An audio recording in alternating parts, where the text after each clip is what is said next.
Hi, everybody. I'm Scott Brassart with Seeking Integrity. I'm here with my colleague Tami VerHelst, and this is our Wednesday morning Scott and Tami talk about whatever webinar.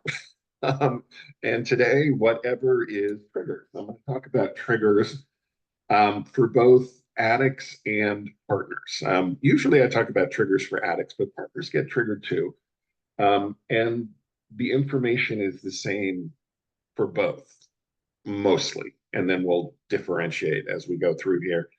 Um, so triggers are the catalyst that creates, a need or a desire to either act out in the addiction or to engage in some other behavior that's probably not productive, like getting angry and rageful, things like that. Triggers spin us into a cycle of something, and a cycle that we don't want to be in, usually either the addictive cycle or a shame spiral or an anger cycle. um, if triggers are dealt with in a healthy way, if they're recognized and dealt with, um, we don't slide into these regrettable behaviors. So it's important to recognize our triggers, because when we say, "Oh, I'm triggered," um, then we can do something about it that's far more productive than engaging in the addiction or yelling and screaming or spinning into a shame spiral, whatever. Um, so I want to talk a little bit about the nature of triggers, and then we'll talk about what to do with them. So there are three kinds of triggers, really, but two: internal and external, and then we have intertwined triggers, which are both internal and external.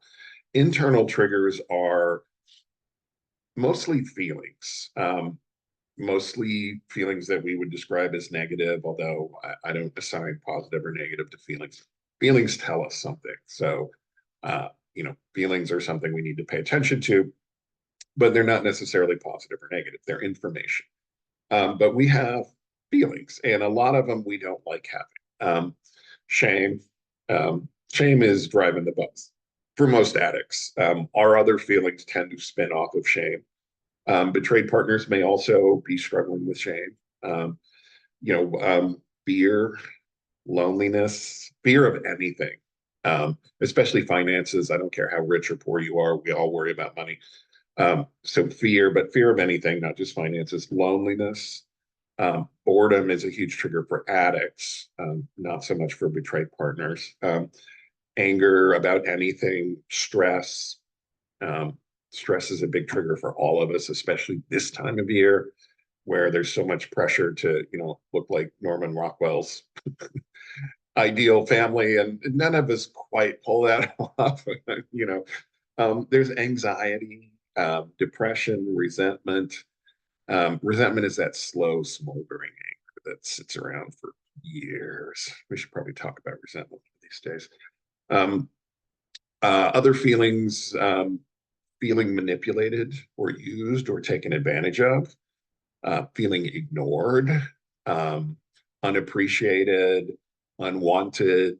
Um, all of these things are things that addicts and betrayed partners experience, and they send us spinning off into something that's not going to be productive for us. By the way, type in questions about anything to do with addiction and recovery, not just triggers. Type them into the Q&A. Tammy and I will answer them. So those are internal triggers. Their feelings, and I also, one of my other internal triggers is, "Where's mine?" This is a personal trigger. If Tammy wins 5,000 in the lottery, I'm like, "Where's mine?" Instead of being happy for Tammy, I'm like, "Where's mine?" Even if I win 500 in the same lottery, I'm still like, "Where's mine?" Um, so yeah, that's a trigger for me. Then we have external triggers. Um, External triggers are any kind of an argument with anyone, but especially with our spouse. They can send us spinning into addiction or shame or more anger, rage. Um, Visual stimuli. Um, and by the way, visual stimuli, um, I sometimes call it not porn, because it's not porn, but it kind of it can be used as porn, especially by the addict. But it's somebody in yoga pants walking down the street, or just an image on a billboard, or you're clicking through the channels and you're watching some, and a sex scene comes up, and you know, um, it can be a trigger. It's obviously a trigger for the addict, but it can also be a huge trigger for the betrayed partner. And sometimes the partner gets triggered because the partner thinks the addict is triggered and the addict isn't triggered, So you can go back and we'll talk about that in a minute. But external trigger, visual stimuli, relationship strain, and the big trigger, this is one for more for addicts than betrayed partners, is unstructured free time. Um, Unstructured free time, we do not know how to fill it very well. For a long time, we've been filling it with our addiction, alcohol, drugs, porn, you know, surfing the internet for whatever.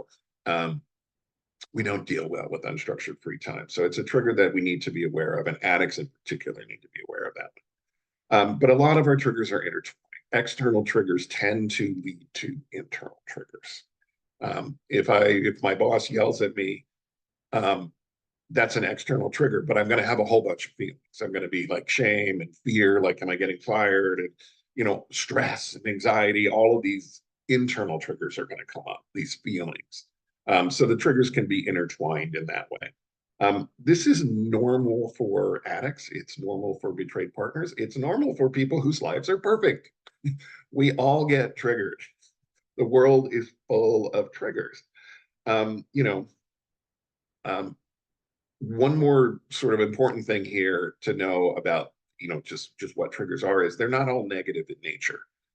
Um, you know, um, if I lose my job, or yeah, I'm going to want to act out over that because I'm mad. But if I get a great new job that's better and pays more and is easier and more suited, I'm still going to want to act out. I'm going to want to act out to celebrate. So we have to be aware of events like weddings, especially destination weddings, beach weddings, things like that. So, it's a joyful event. There's going to be people drinking. There's everybody's dressed to the nines, and hey, we're on the beach too. So there's jiggly volleyball over the, lots of triggers for both sides of the equation here, not just the addict, but the betrayed partner. The betrayed partner will look around and be like, "Oh, what is he thinking?" I mean, being sexist here, but what is he thinking? What is he looking? Is he wanting to act out? Things like that, and what happens, particularly for betrayed partners, is what we call a post-traumatic stress disorder reaction. Betrayed partners often will react to what they know happened 6 months ago instead of what's happening in the moment.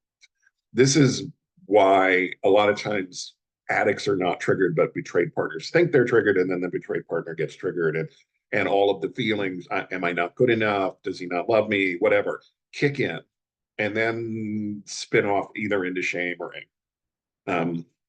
So even when the addict isn't triggered, the betrayed partner can be. Simply thinking that the addict might be. Plus, betrayed partners get triggered, just, I forget to take the trash out, my partner might get triggered. Like you said, you were going to take the trash. It's your chore. Why didn't you do it? I did my chore. Why didn't so um, anyway, there are good triggers. There are good triggers, bad triggers. I'm putting judgment on our feelings again. But it's mostly feelings is what it boils down to. We have a feeling, and it pushes us toward an action. Usually because we don't want to have that feeling, or because we want to enhance that feeling if it's a feeling we like. So what do we do when we're triggered? First thing we need to do is pause. I mean, one of the first exercises we do with addicts in treatment, and then I do with addicts in the online work groups I teach, which, by the way, start January 8th and 9th, I think, or January 8th for sex addiction and January 20th for porn addiction. Sorry. But is we do an exercise that involves them listing their triggers. We want them to know what their triggers are. And I think this is a great exercise for betrayed partners too. List as many of your triggers as you can. So when I'm feeling this, oh my God, that's a trigger for me, and I might engage in behavior that I don't want to engage in. So what we do is we learn to recognize our triggers. I'm feeling anxiety. I have unstructured free time. I'm bored. I feel manipulated. Those are huge triggers for me, all of them. I recognize the feeling. I pause and say, what am I feeling? I'm feeling bored and anxious. Okay. Feelings are, remember I said earlier, feelings are neither good or bad. They are information. What is the feeling that I'm having telling me? And it's telling me I have a need. All feelings are driven by needs. The good feelings are usually a met need. Um, the bad feelings are usually an unmet need. If I'm bored, my unmet need is I need some stimulation, preferably with other people. And for me, knowing my addiction, not that kind of stimulation. I just need some intellectual, emotional stimulation with another person. So instead of escaping the pain of that feeling, of feeling lonely and bored and whatever, I can actually address the underlying need. I can pick up the phone. Hey, Tammy, what's up? Can we go to coffee? I am bored shitless. Can we go to coffee? Or just talk to me for 10 minutes. Just get me out of this. Um, and suddenly that feeling goes away. As soon as I pick up the phone, the feeling goes away. And then it cements it when I actually go to coffee. I'm no longer bored and I'm no longer lonely and whatever. I've addressed the need. I've met the need. This is what addicts do not do. We escape the pain of the need by numbing with an addiction. And betrayed partners typically, and I don't want to shame anybody, but betrayed partners tend to fall into a shame spiral, which leads to an anger spiral. You know, and instead of that, we can just pause and say, I'm feeling unloved and unwanted and betrayed. Okay. What is the need under that? The need for me right now is I need to know that you, addict, are not engaging in your addiction right now. I need to know that you are actually here with me and caring about me. So I can meet that need by saying, hey, this is what I'm feeling. I need to know that you're here with me. I need to know, and then hopefully that need can be met by the addict. And if not, at least you know that all right, get angry. You got a right to, and sometimes we do have a right to be angry. There's nothing wrong with anger. Anger again is it's a feeling and it's information, and it tells us we need something. So this is the what I really want you to take away from this. We all get triggered. Know what your triggers are. That's number one, because then you can pause and parse it and do something about the underlying need. And when we meet the underlying need, life goes a lot better for addicts, for betrayed partners, for whatever. So that's my spiel on triggers. I'm sure Tammy has some thoughts. Oh, I always take notes. So, like I really do think it's important to recognize, like you said, it's data. Debbie Allen did a great webinar on a three circle plan for betrayed partners. And part of that would be just like, for addicts, it's like we identify what is triggering, and if we're getting hyper focused on, someone else's behavior, we've got no control over them. We recognize we've got control over ourselves and how we act and react, and it shifts things. But you are so correct that, and then the back and forth about, I know you're triggered. I'm not, because I'm actually working my program, but addicts lie. So like it's very challenging. So Yes. being able to take a pause in the moment and go, you know what, I'm going to work on me. At some point I need to trust that you are going to take care of you. And if you don't, I will up my boundaries. I will I will make sure I'm safe and taking care of me, but being hyper focused. And I know it's part of, especially in early in the process, I'm looking for safety, and, so I always think it's, like you see movement, for betrayed partners when they're able to go, okay, I'm going to take care of me. If he's triggered, he's got a sponsor, he's got, his 12 step, he's got all of these tools to use, that's up for him. We're going to do our Thanos check-in, like whatever, like there's a plan in place. So I need to take care of me. it is rainy here today. Oh, the sun is trying to come out. Like I don't do well with rain. And I noticed I was like walking around the house and, not restless, irritable, and discontent, but definitely restless. And I thought it's because of the weather. And like I have zero control over that. So, I was like, what can I do? And, so I was being intentional about what I can do. And, I mean, Yeah, that's all I can, but that is absolutely a trigger for me is yeah, dreary weather. It negatively impacts, my feelings and my environment. So I'll tell you what, the house is ablaze because all the lights are on, it helps, yeah. but you So, also like the getting out of myself. I was thinking, like in addicts were taught be of service to someone, like, if it's at a 12-step meeting, make the coffee, clean up afterwards, whatever it is, be the greeter at the door, whatever it is, but if I'm intentional of like getting out of myself, okay, I'm feeling, whatever. Like, this morning I've also reached out to a friend who's, got some health issues, because then you know what, I'm focusing on someone else and I'm not focusing on it's Gary, so there are tips and tricks that we can learn to use that will help us shift things, but I agree with you that it's really data, about, yeah, okay, what is this telling me? Am I hungry, angry, lonely, tired, stressed? And right. what's going on with me? How am I taking care of myself? That will impact how affected I am by a trigger, Yeah, something that might not on a normal day, if I'm run ragged, could really, really poke me. So, yeah. but great topic. Yeah, and I want to reiterate one of the points that you made, which is we need a support network. And like a lot of the time, my partner is not the right person to meet my need. Um, so I need to have other people. I need a posse.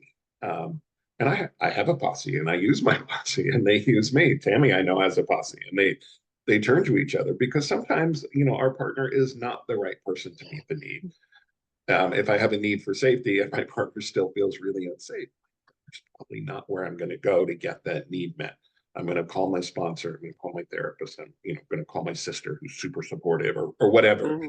Hmm. Um, so yeah, it's not always the person who's triggering you that gets to meet the need, even if the need ideally would be met by them. Hmm.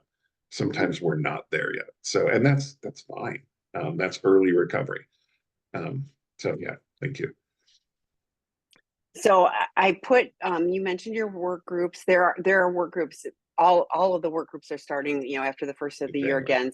So check out, Sex Addiction 101 and Porn Addiction 101. Both are starting again. Those are foundational for people who don't have, a solid foundation of recovery. Great place to start. The Betrayed Partner work group is starting again in January, but attachment wounds and inner child, like all of them. So check out the schedule. I put the link, but for those of you listening afterwards, it's on Seeking Integrity under the work group tab. And then someone else asked about, I'm sorry, about, are these on YouTube? Yes, they are. But I also put the link we have on our website. You will find resources and you will find the videos. So all, not just these with Scott and me, but like any of our webinars are recorded. You are never seen or heard. You can ask questions, in an anonymous way. But yes, and speaking of that, please put your questions in the Q&A at the bottom of the screen.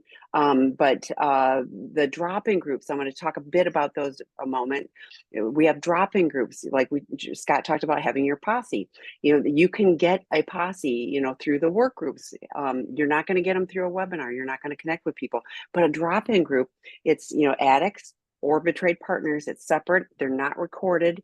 Ideally, you are willing to turn on your screen and connect with people, but sometimes people are eating lunch or working or whatever. So but those are places to get, to connect. They're all hosted by someone. There's a person who is there keeping it a safe space.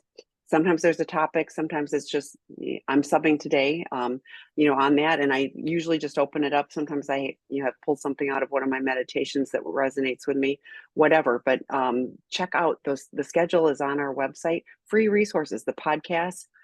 Dr. Rob's Sex, Love, and Addiction has had over 1.3 million downloads. Great information, but there's 3 different podcasts on there. So tons of resources to support healing. If you're feeling triggered, I have lots of people who go, I just listen to a podcast, and it helps ground them. Great. It doesn't change anything, but it helps to reshift. One of the things that I personally use too is gratitude. If I am grateful, I can't be in that resentful or triggered or whatever. Like it literally will shift me, but I have to take a pause, like Scott said, take a pause and then be intentional about thinking, okay, what's really going on and what can I be grateful for in this moment? So like I cracked up when you said perfect life. I was like, I don't know anybody who's in that perfect life, but everybody's just doing life to the best of their ability. But we as addicts did not get the instruction manual, and so recovery has given us that. And we don't do it perfectly, but we sure we can refer back to the manuals. We can refer to other people and get help to get unstuck. So okay, so then the next question is working a solid program of recovery for 18 months. I do deep work in trauma, grief, shame, anxiety, as I believe that addiction is a symptom of trauma and insecure attachment. I generally do not have urges to act out anymore. However, on occasion, I do get triggered. I personally consider getting triggered a gift. It tells me there's a hidden pocket of lust, character defect that I need to look closer at. It's a tool to help me recognize where I still do need to work. Okay, I don't see a question in that. All right, thanks for sharing. Actually, Oh, sorry, it's unanswered. Yeah, but there was no question. So then we move on. So yeah. Yeah. So I did want to address some stuff. First of all, addiction is a symptom of trauma and insecure attachment. You're absolutely right there. And I consider being triggered a gift too, for a couple of reasons. Number one, it tells me something's up. If I'm triggered, something's going on. I need to look under it and learn from it and find out what the need is. Sometimes the need is, I'm at the grocery store and somebody in line in front of me is like, hello. That's a trigger. And my need is to, maybe I'm going to go stand in that line instead of this one, even though this checker's way better than that one. Just change the channel. Sometimes the need is I need to reach out. I need to talk to somebody. The other thing about getting triggered, I mean, I'm 21 years sober from this addiction, 19 from alcohol and drugs. Tammy's a million years sober. She got sober before she was born. practically, yeah. But when I get triggered and don't act on it, and this is the key. If I go to AA meetings, I'm an alcoholic too. I go to AA meetings and we have a grocery store here. And one side of the aisle is chips and the other side is booze. And it's really annoying because if you want chips, you got to walk down the booze aisle.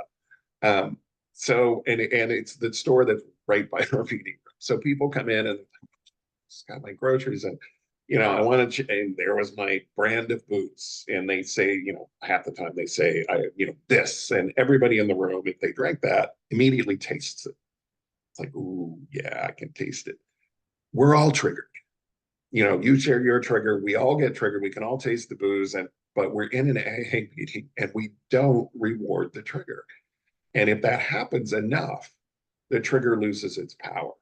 Now, this is good advice for addicts. I don't know about betrayed partners, but maybe in betrayed partners meetings, you share and you get triggered. And but triggers lose power when they're not rewarded. Is my point here. So the more times you say this brand of scotch, that I used to drink, and I don't reward it by going and buying some and drinking and getting drunk, I can walk down that aisle at the store now and not get triggered at all. I just get my chips and I leave. Doesn't bother me.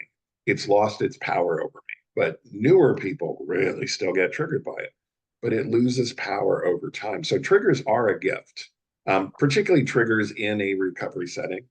And the same is true for, there were shows that I couldn't watch in early recovery. Now they don't trigger me anymore. And I can watch them. I still pretty much don't, because I know they could be triggering if I'm in a bad headspace.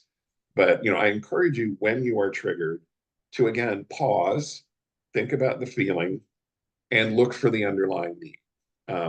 You're talking about being triggered is you still have the character defect of lust. The character defect is I still have the go-to of wanting to escape my needs through lust. Um, so yeah, anyway, thank you for sharing that. Yeah, And thanks for the clarification too. And yeah, like a family event, not oh, too long ago, and I'm in a store and they're in the wine aisle, and I start looking at the pretty labels. That would have been, and I was like, I'm paying attention to the pretty labels. I'm going to go to. I was like, there's no reason for me to be in this particular aisle, and I left. Now I wasn't triggered, but I think I was just going like, I'm paying attention, and I just don't need okay. to, like it just like I just didn't need it, Yeah, and so once you're an addict, you're an look. I mean, I'll go to a party, a cocktail party, and I know how much everybody there drank and what yeah, they drank. Still, I mean, I still pay attention to what you're drinking yeah, because I'm still an alcoholic. I know that wears off. You probably don't do it anymore. You have more I, time away from only alcohol. the people who are clearly completely over I mean, like, yeah, Well, yeah, and but that's but what I mean. then yeah, and a lot of it is just like, I would have been them, like I'm able to go like, so it's not even being judgy on it. It's just like, fine, so would have been there, so like, yes, it has shifted, and yes, I, I'm older than him, and I have more decades than him, but it's still, you know what, I still, still have stuff, and I don't pretend like one of mine is food. You know what, if I'm cruising through the pantry nonstop, like that's a trigger for me. Like, I'm going like, what am I looking for? I'm not hungry. you know I am looking through the pantry for something which I perceive is going to make me feel okay. So it's data, and I have to decide if I'm really hungry and what do I really choose. I mean, like, there's a whole bunch of mental stuff I have to choose to do, but it's a way better place to live in than the other, so I'm willing to do that.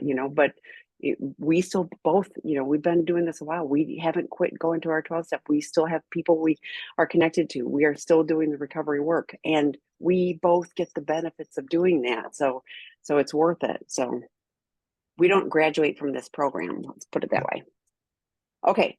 Betrayed here. I'm trying to heal from betrayal, abuse, childhood trauma, all attachment wounds, basically. Feeling unsafe, it's huge for me.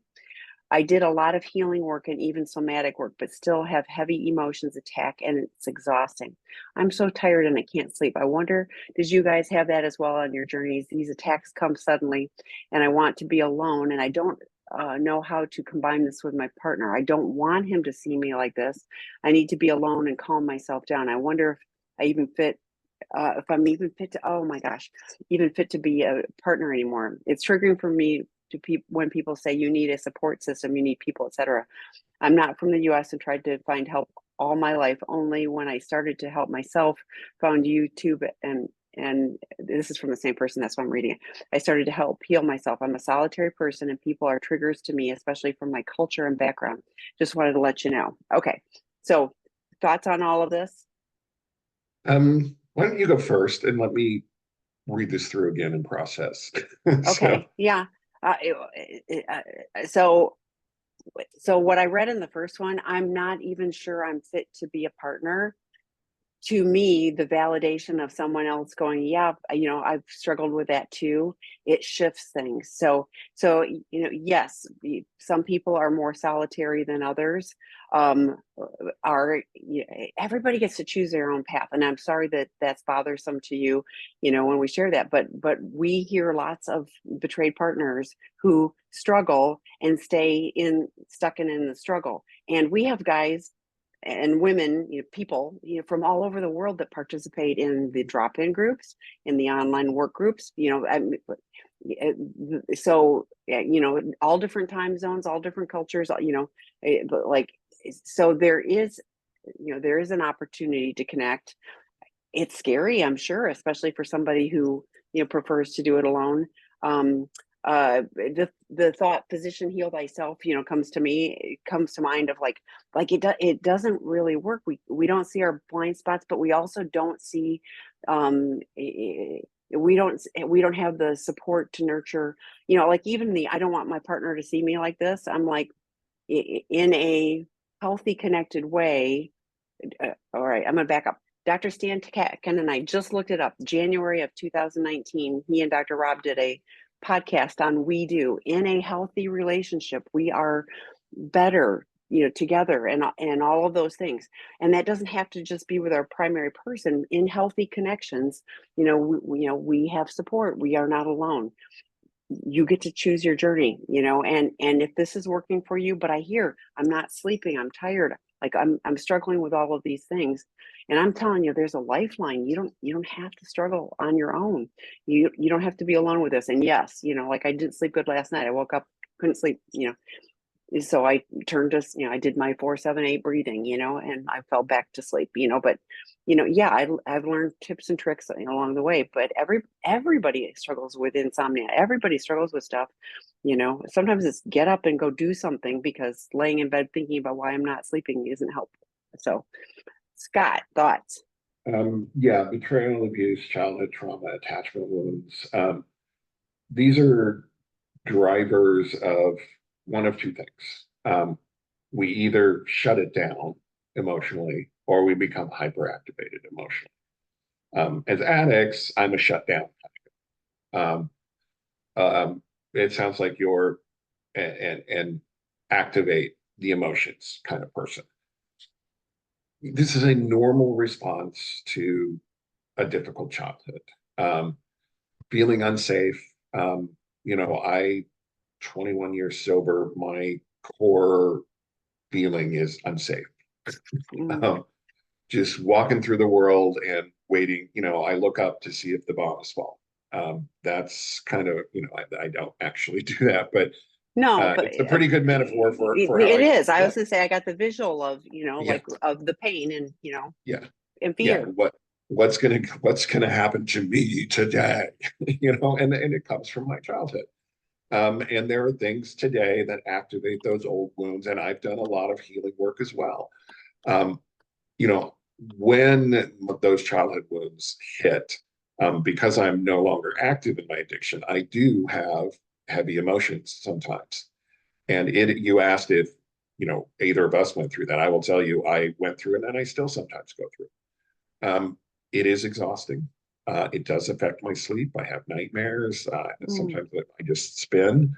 Um, you know, and I continue to work on these trauma.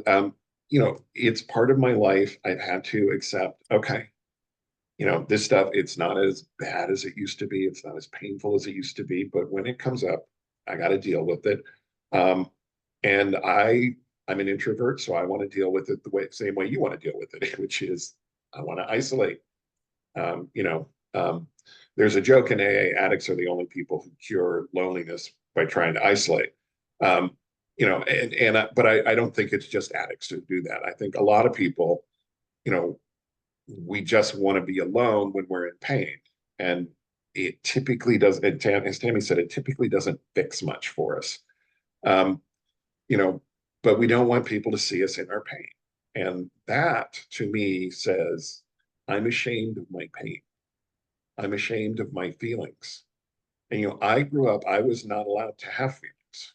I mean, I was specifically told boys do not have feelings. Your feelings don't matter. And that's a message that still sits with me, and it's hardwired in there because, I heard it a lot. I mean, specifically told boys don't have feelings. Um, and so I learned to pull back and deal with it myself. And for me, the way I dealt with it myself was escaping. For other people, it can be going off. I mean, but it's all the same root and the same shame. So even though my go-to is different than yours, I want you to know I think the underlying feelings are really, really similar, and come from the same basic place. The specifics are different, but it's the same pain, the same place, the same owie that causes me to want to be alone too. Um, this hurts me to read it. I wonder if I'm even fit to be a partner anymore. That is actually painful for me to read. You are. Let me just say, you are. Um, we partner with people because we love them. I mean, it's as simple as that. And I'm going to love, if I love somebody, I'm going to love them even if they are wounded, even if they are in pain. As a matter of fact, that's when I want to love them more, is when they're hurting. I want to be there for someone I love when they're hurting. And so, and you probably want to be there for your partner when you're hurt, when he or she is hurting. Um, so you are fit to be a partner. When we partner up, when we get married, we take the whole package, and everybody comes with baggage. Um, you know, Addicts were often not upfront about our baggage. Our partners get saddled with our baggage later, but if they love us, they stay with us. And this is why, betrayed partners often have somebody whispering in their ear, "You can do better. Why are you still with, because I love this person." It's like a parent with an addict child. Why are you still supporting your child? Because I don't want my child to die. If I stop sending money for rent, which my kid spends on drugs half the time, my kid's going to be homeless. And homeless people die. I mean, it's not a safe thing. Uh, and I get it when it's triggering for me when people say you need a support system. I was so triggered in the beginning when people use, you have to call people in program and I would just be like, you know. But in point of fact, that is what I needed. I mean, when we have attachment wounds, we end up with an intimacy disorder. We end up with some form of what we call insecure attachment. And when we are insecurely attached, the only cure is to attach. Um, and I think that's a Stan Tatkin thing too. You mentioned Stan Tatkin earlier. He said, relational wounds require relational healing. I didn't say relational wounds require relational healing. There are too many R's for me. And we do need it. Not from the USA. Okay. Um, okay. I mean, in my work groups, I have guys from like 12 different time zones. It's like, um, look for the similarities, not the differences. That's my advice. The feelings are the same. I mean, I am from the US, but I'm so identifying with the feelings you gave us that I feel like I know you. I want to give you a big hug, a big virtual hug. Um, so yeah, and I'm a solitary person, but I do need people, particularly when I'm triggered. Because, again, triggers, we have the feeling. What is the need under the feeling? And usually we're not able to meet our needs on our own. Most of us tried that early on, and it didn't work. And we either ended up addicted or, struggling with depression and anxiety and lack of sleep and, emotional outbursts and shame spirals and all that other stuff that it sounds like you're dealing with. So hang in there, number one. Number two, you're coming to groups, you are interacting here. It's a softer interaction when you can type it in, but it is an interaction. You are reaching out to people and you're doing it in a healthy way. So I want to celebrate that. Um, you know, when you feel more comfortable, take the next step and go to a drop-in group and just listen if you need to, but be there with the people until you feel comfortable enough to share. And it took me a while to start feeling comfortable with people, but hang in there. I feel your pain, and you are fit to be a partner. Just don't even question that, please. So anyway, I'm going to get off my soapbox, and we can go to the No, no, next no, no, question. it's good. And I actually typed in the chat.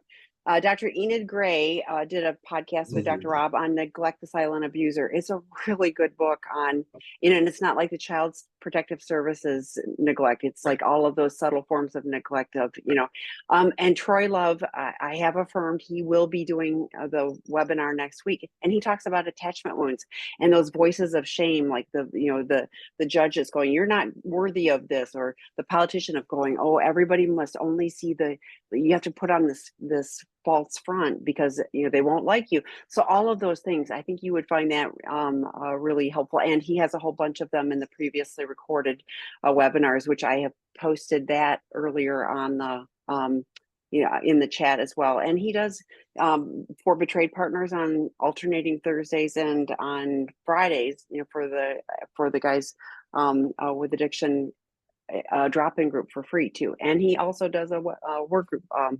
So that will start next year. So Troy loves work on, attachment wounds is really healing. The one thing I caught, and I am not the right person, but I did catch the heavy emotions.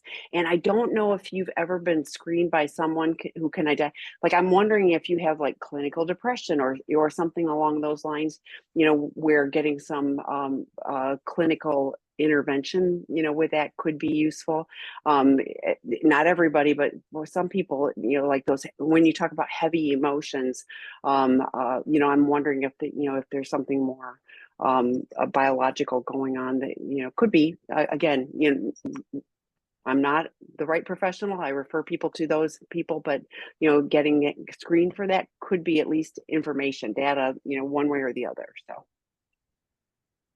So okay, the next one, Scott, is I've been in recovery for 4 years, and one of my biggest issues is intimacy avoidance. I grew up in a family with a father who had a very extreme temper. I constantly lived in fight or flight mode, never knowing when he would go off. Now, when I even sense anger or conflict in my partner, I want to shut down. Any suggestions or groups that I can join for the intimacy avoidance or anger avoidance? And yeah, he's an alum. Yes. You're in the right place. I mean, hi, by the way, this is one of our alums. So Mm-hmm. you know, intimacy avoidant. Dr. Rob calls sex addiction, calls all addictions an intimacy disorder. There's a great TED talk by a guy named Johann Hari. It's called Everything You Thought You Knew About Addiction Is Wrong. And he talks about, addiction is an intimacy disorder. And the cure for addiction is not willpower or babysitters or white knuckling. The cure for addiction is connection. Um, we need to connect. And there's some really cool stuff in that TED talk. I highly recommend Johann, Johan. I'll dig up the link whenever Tami talks, and I'll pop it in the chat feature. But anyway, intimacy avoidance. Look, addicts, we are intimacy avoidant. Usually because we have childhood trauma, like I grew up in a family, father with an extreme temper, fight or flight mode. I mean, I used to come home from school, and I would pause by the back door, take a deep breath, and I would let it out before I went in, because I didn't know which mom was inside, good mom or bad mom. Good mom was great. Bad mom was fight or flight, fight, flight. So, good mom, I by the time I was in high school, I signed up for every activity there was, so I never had to go home. I would leave for swim practice at 5 a.m, and I would get home after play practice at 10 p.m. Wow. that was my, and that was on purpose. Because it wasn't safe at home. So, and I carry that with me today. We just talked about trauma. I mean, that trauma hardwires into us. And you're describing post-traumatic stress disorder, which addicts often have, betrayed partners often have. And even if we don't technically have it, we often display symptoms of it. We overreact in the moment to whatever's happening because it feels like what happened 50 years ago for me sometimes. This is, there are tons of resources to work on this. And you're at a stage in your recovery, you've got good sobriety. You are ready to work on anxiety and trauma resolution. Tami mentioned Troy loves attachment wounds. He also has an online work group for attachment wounds. Eddie Caparucci has an inner child. I was thinking the same thing. Both of those, yeah. Both of those are brilliant. We also, Eddie also has a Why Men Struggle to Love work group, which, talks about intimacy avoidance. Why are we intimacy avoidant and how can we overcome it? That actually might be the best one for you. Eddie's book on the inner child, books now on the inner child, they're excellent. It's time to do the underlying issues work. The approach to long-term sobriety for addiction is get sober. First things first. identify the problem behavior, break through the denial, develop some coping mechanisms, stop the behavior. You know, after that, then we start working on underlying issues, our underlying trauma, our underlying pain, the shit that's driving the bus, pardon my language. But we start working on that, and or we start working on resolving relationship issues, because we want to reconnect with our partner. And we have to decide which is more important. Do I want to work on repairing the relationship and repairing trust first, or do I want to work on the stuff that's eating at me first? Eventually, we're going to work on both of them, but it sounds like you're ready to work on the underlying stuff, and I celebrate that. Um, you may have to get a trauma specialist therapist, somebody who does EMDR and other kind of trauma work, where you sort of re-experience the trauma, but in a safe setting so that it loses its power. Kind of the same that I was talking about with triggers earlier. Triggers lose their power when we don't reward them by acting out. Trauma loses its power when we don't reward it by spinning off into our shame spiral or our fear spiral or whatever it is. So that work is best done with a trauma specialist. A lot of CSATs, by the way, are trauma specialists, so you can ask yours. I'm pretty sure you have one. Tammy, thoughts? I do. I love that you put, I want to shut down. So you own that I want to shut down. The thing that is takes all the energy out of it. If I tell somebody, like, I'm really uncomfortable right now and I want to run away, and guess what? Like, just voicing that, it takes all the energy out. I think having a conversation when you're not in those moments too about, my pattern is this, and I want to, I'm committing to you that I will, when this happens, I'm going to own it. If you need to take a time out and go, like, I need to take 20 minutes and go call my sponsor or whatever, and then we're going to come back, and discuss whatever the issue is. I agree with Scott, trauma work. I love the work groups. The inner child and attachment wound were the two that I was thinking of, that as the next steps. But like, you identify, I want to do this, but if you stay there, Eddie Caparucci does this on his webinars, Getting to the Other Side. It's okay to, like, I am mightily uncomfortable right now, and I'm going to sit here and I'm going to intentionally listen, and I'm going to be curious, and instead of like taking it on, like saying, I'm sensing that you're angry. Can you tell me more about that? Guess what? It flips it, and you're now in your thinking part of your brain rather than the fight or flight, and I need to get out of here. So there's so many different things that you can implement. Try, just try different things. I would have the conversation in advance of, like, this is my go-to. I'm going to try some different things. We're going to see what is helpful. We're going to see what isn't.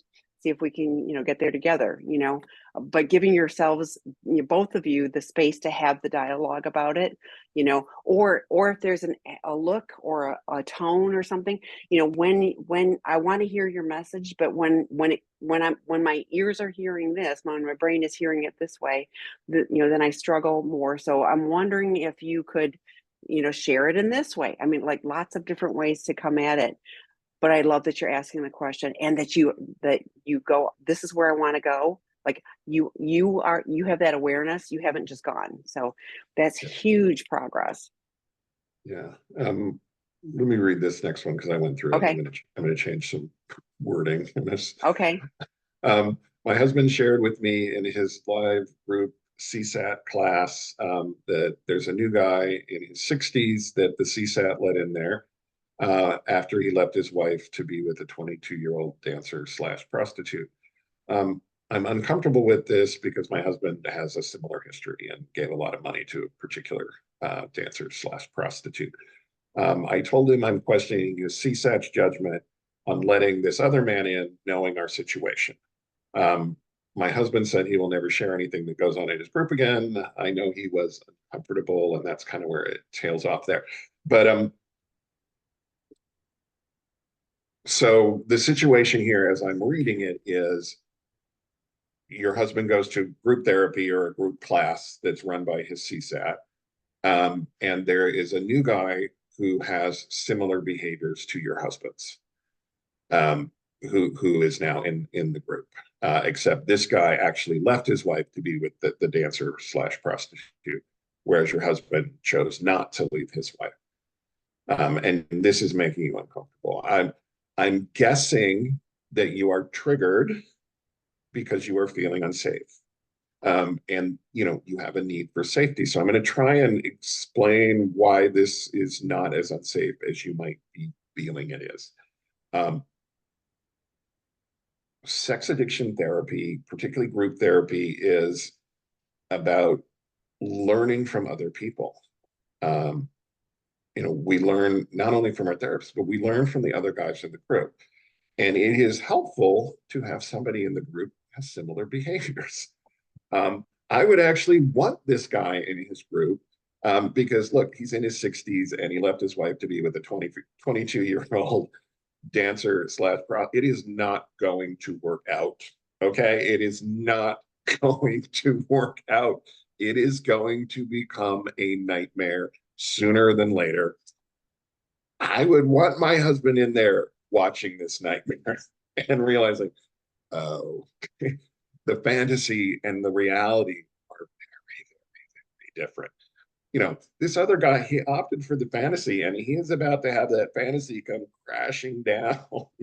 um, it's going to be bad. And your husband's going to get to witness this and he's going to get to hear all the advice that everybody else is giving this other guy. Like, what were you thinking? You know, and he's going to be able to apply it to himself. This is actually, I see this as a good thing for the group and for your husband.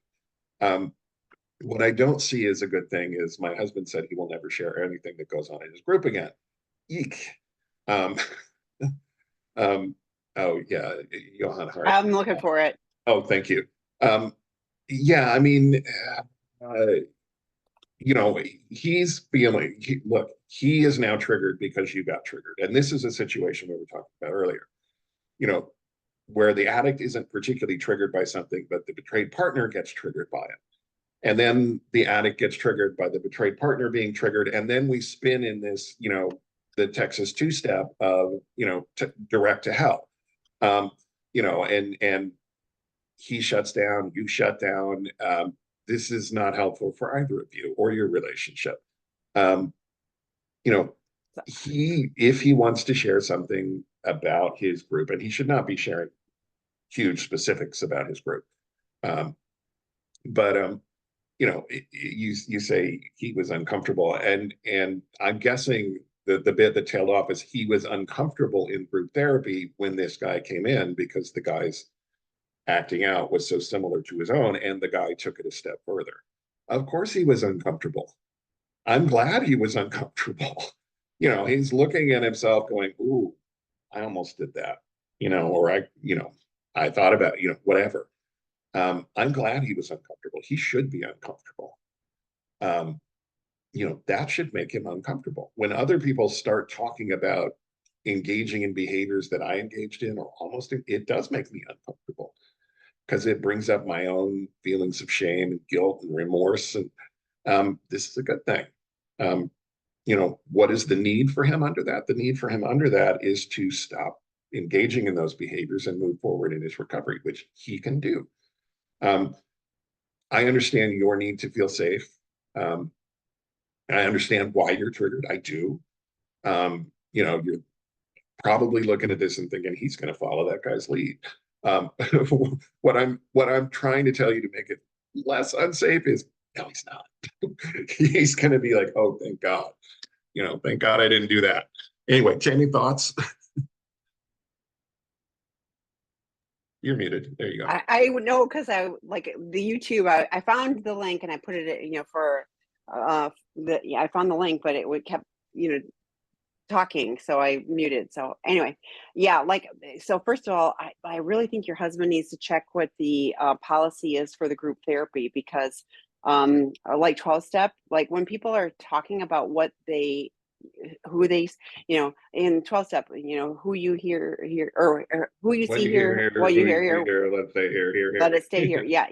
And so to me, that's a problem that he's coming up. Now he Yeah. could have talked to the therapist. He was triggered. He could have talked to a sponsor, all of those type of things. I agree with Scott. This is going to go really badly. I mean, there's the sugar baby, sugar daddy. So if the guy runs out of money or gets sick or whatever, it's going to end poorly. She's, she's got an occupation. So, she probably hasn't stopped with other people, like it's going to go poorly. But, from your standpoint, you guys have enough to deal with on your, with the two of you. So, focusing on the two of you, but like, this is like 12 step. We don't screen who comes in and go, oh, you're a nice and safe enough, addict to come into our group.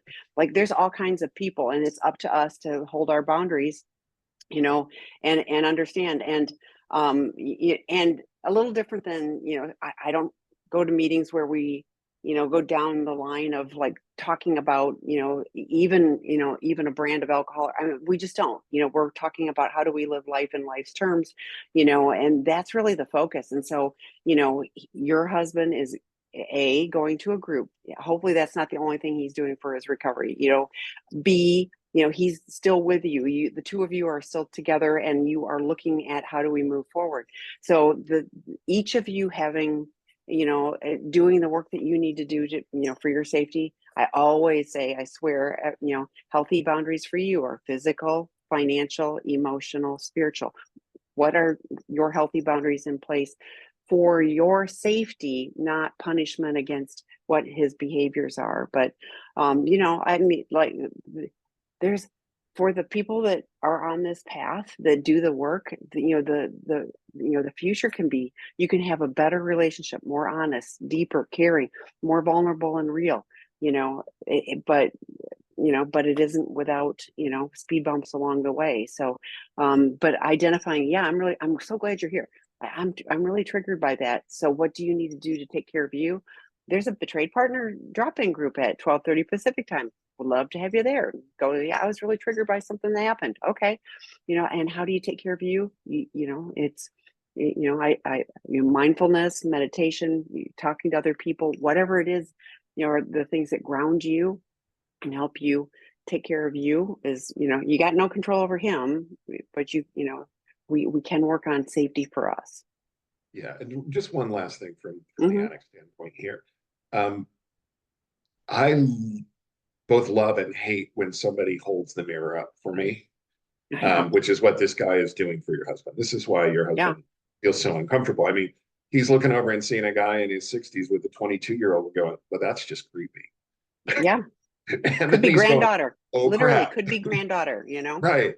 I mean, this he felt uncomfortable because the mirror, he looked in that, he looked at that guy and saw himself reflected back and thought, oh God.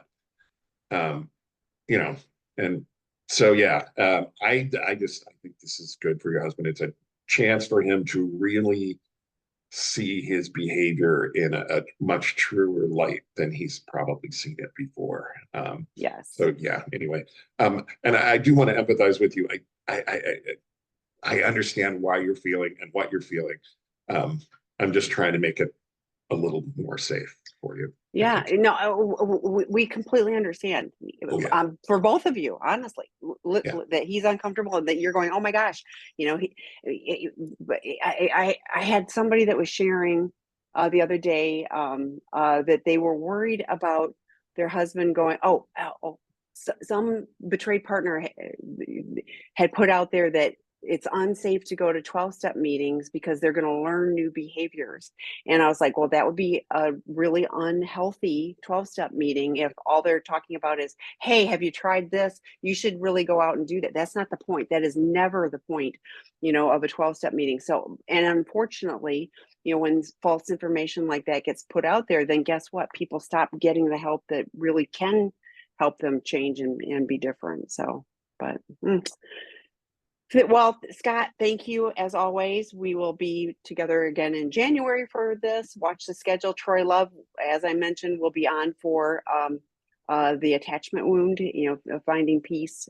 It's really good stuff. So join us next week for that. For those of you that celebrate Christmas, we'll see you after Christmas, but before the new year.